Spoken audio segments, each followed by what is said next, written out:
Okay, we talk, chat. One, Check two, the one, two, audio. one, two, one, two. Chit chat, chit chat, chit chat. Just sit down and relax. See, I'm sweating. Wipe your face. Yes, hi Kheng. Hello. I am here with my friend Kang and my oft collaborator. I am wearing his earrings and I have carried his bags and I have worn his earrings many times when I've made my public appearances, and now he and I are going to shamelessly plug the earrings and the bags because honestly, like, you all need to buy this stuff lah, because it is super nice. But before that, since we're on camera, shall we tell everybody how we met? I met you in, I think, August, is it? Of whichever day the premiere of Crazy Rich Asians was in Singapore. Correct, but before that, here is the interesting thing. Before that, I called up my very good friend Daniel Boy. Daniel Boy, I hope you're going to see this because we are going to now plug you. And I said to Daniel Boy, I'm going for the gala of Crazy Rich Asians in Los Angeles. I need a dress and I need accessories. And then I went to the Daniel Boy office. Yeah, so Daniel, I work quite closely with Daniel as well. Yeah. So he was holding on to a bunch of my work. A whole bunch Yeah. of stuff. Yeah. And it wasn't a collection like this. You've had many collections. It was like all the chains and the cable big ties. Cable Yeah, ties and very gothic, just sort of like medieval looking, modern, stuff. Which went very well with my black Thomas Wee dress. So I brought it all along with me. Daniel texted me, hey, King is going for the LA premiere of Crazy Rich Asians. Yes. Can I style your accessories on her? I'm like, duh, of course, take everything. And they were so beautiful because they were cable ties, but Kang had made them into, tessely, feathery looking stuff, So where do you get your inspiration? Honestly, where do you, you walk around and then you like, oh, cable tie. For me, it's more I started off with a very tight budget. So Okay. obviously I don't have money to spend on like new things getting made. So I had to look around for trash materials, scrap materials, hardware store. Yes. Yeah, so that's how the cable ties kind of started. In a sense, it was like that philosophy of let's make use of stuff trash. Yep. Let's make use of stuff that people don't want and make it into something beautiful. Yeah, so the satisfaction also comes from taking all these unconventional materials, That's right. and then just transforming them into something beautiful and extraordinary. When people look at it and then they get a bit curious about the material, they will ask me and I will share about the process, and then you see on their faces, these are cable ties? This is made from plastic? Yeah, so that kind of incredulity that people get. But the thing about Kang is that even though he's using things like cable tie, and later on I'm gonna ask him a little bit because I know, but I want him to share a little bit about how he makes this material. All the stuff that he uses and all the stuff that he makes, like these earrings which I have worn many times on my appearances, they are incredibly hardy. So you don't have to be very delicate with them, They are like, you can just like wear them like, this is a super, oops, can see the mic. This is a super hardy bag. I've worn this so many times, okay? And it's like super hardy. Nothing is gonna break this thing. And it's made out of plastic bags. Yes. So, how do you think about this? How do you think about all, the form or the colors? I think color is a very tricky thing. I Okay. think for creative people, the understanding and the control of color and the sense for color is you either have it or you don't. Okay. So I think very fortunately for me, You know what you like. Yeah, you know what you I like. get colors. I can work with colors.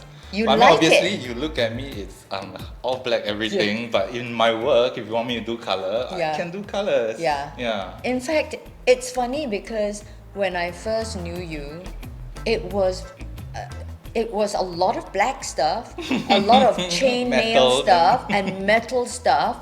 Okay, but then he also had like these pops of color with the Yeah. with the cable ties. Yes, You yes. know, and so that was the contrast. But then from there you kind of moved into this look using the, what do they call it, like the compressed plastic bags. So these started out as plastic bags. So after I've heat fused them together, it becomes Heat this. fused. Yeah. Yeah. So the layers melt together and they become this new material called Correct. fused plastic. How did you move from, let's say, all that chainmail, cable tie stuff into this? Did you one day like think, okay, I want to find a new material to work with, or what happened? It was about creative growth. Okay. If you talk about all my earlier chainmail works, all that very harsh, edgy metal aesthetic. It was very goth. It's and then we're in Singapore, so who is going to rock that look? Right. So that went on for a few years, and then I realized like, doing accessories became a bit frivolous, and then the bags started to. I mean, I've had ideas of making bags Yeah. for a while back, Yeah. but it only went like full steam ahead in the last couple of years. Yes. It's something functional that people can use. Yeah. So I started off making accessories. It was all very ornamental. Yes. Like just put there only. Yeah. Then do what? Yeah, Look nothing. pretty. And then suddenly you had to Then, make yeah, something that so- had to carry things. So And- there's a functional quality to Yeah. it, and it still looks good. Yeah. And there's an actual interaction With the with product. with the product. user and product. Yeah. And that gave you, because I saw this happening to you because we've known each other, for a pretty long time. And I saw this happening to you because your whole design philosophy changed. Because I know from the very first bag that you gave me with all the tassels and it was black. Do you remember? Yes. Until like this one. I mean, you really grew the functionality of the bags. So, Yeah. where are you going now with your product design and with your design aesthetic? Let's talk about your product design first. Where are you going? You've had this line for some time already, I know. Yes. So, where do you think you're gonna go? I think I don't really have a fixed end destination. It's forever a journey, and I'm not one person to plan. Okay. A lot of the good things that have happened to me just half serendipity. Yeah, and also because I PR my ass off also lah. No, you also own self do everything. Yeah, technically. So Just like me, own self do everything, right? And then, Yeah. and I mean, I believe in myself as a product, so why shouldn't you believe in your And- own product? if we're talking about growth, yeah, in that way it will happen organically. I don't want to lock myself saying, okay, in 2 years I want to achieve this. Things are gonna happen as they come along. Yeah. So after I did bags, and then I got in touch with the people from Ministry of Design. And then and you then did from lamps. there, yeah, I did like giant Yes. hanging lamps. Correct. So it literally can go anywhere. Yeah. I enjoy that sort of growth. And right now you're doing everything yourself, like your two hands does Yeah. everything. The ironing of every single sheet, I know he does everything. So that also kind of dictates where you're gonna go, at least for the next few years. But what about your aesthetics. Do you think you're gonna continue with this colorful thing for a bit? For me, people are donating plastic bags to Okay. me. So whatever I get, that is the colors I'm gonna be working with. Right. And then obviously some plastic bags are going to come in like horrible colors. But there's always a way to make things work.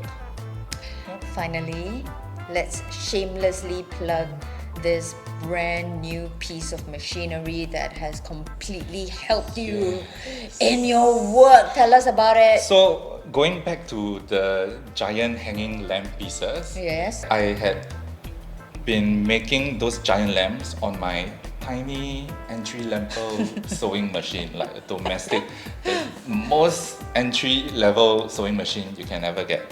I was making the last of that giant lamp piece because there was a lot of pieces that I had to join. So I was really down to the last few stitches and that machine gave up on me.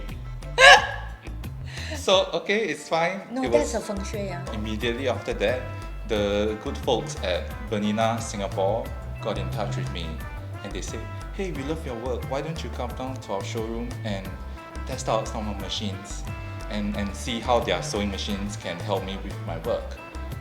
So that was when? Just a year ago. I think. Yes. Was it a year ago? No. No, it's less than that. Where are we? June? No, this February this year. Yes, I know it was less than that because I was back and then you told me, oh, I got this new Bernina sewing machine and it's industrial strength. Yeah, so And yeah, remember what I told you about how this is like super hardy and super thick, so now finally there's a break. Then the first time I ran my fused plastic through the Bernina machine, I was like, So easy. it went through like butter.